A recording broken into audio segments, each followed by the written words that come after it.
What is next for Reinier the Ritter? What the beating Robert Whittaker? What is next for him? Well, he wants the winner of Dricus du Plessis versus Hamza Chimaev, but he doesn't deserve that. I believe he should go on to fight Israel Adesanya, and we'll check out Reinier the Ritter winning this fight. But it's going to be a close fight since Israel Adesanya is a way better striker, but Reinier the Ritter is a way better wrestler and grappler. I can see Reinier the Ritter taking down Israel Adesanya and submitting him.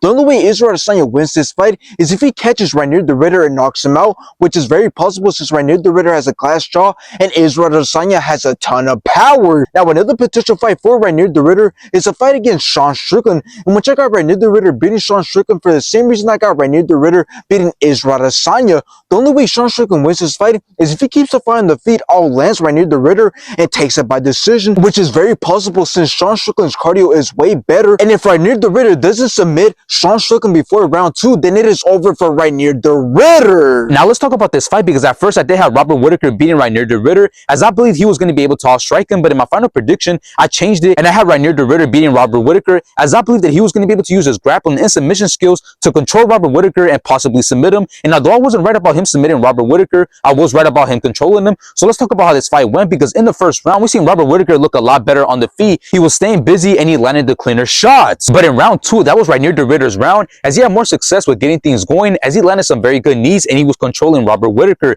But in round 3, that's where things got crazy, as we've seen both men go back and forth, and Robert Whittaker managed to drop Reinier the Ritter and he was so close to finishing him. I really thought the ref was going to stop the fight, but Reinier the Ritter managed to come back and he took down Robert Whittaker and controlled him on the ground for the entire round. And in the last 2 rounds, both men were just gassed out, and Reinier the Ritter was just making sure he had Robert Whittaker up against the cage, as he was not trying to let Robert Whittaker get any shots off, and he ended up taking the win by decision. But now what's next for Robert Whittaker? Well, I don't think it's over for him yet, because he still looked very good and dangerous in this fight. So I believe that as long as they give him a fight that favors his style, he could put on a good fight against anybody, as long as they're willing to stand and strike with him.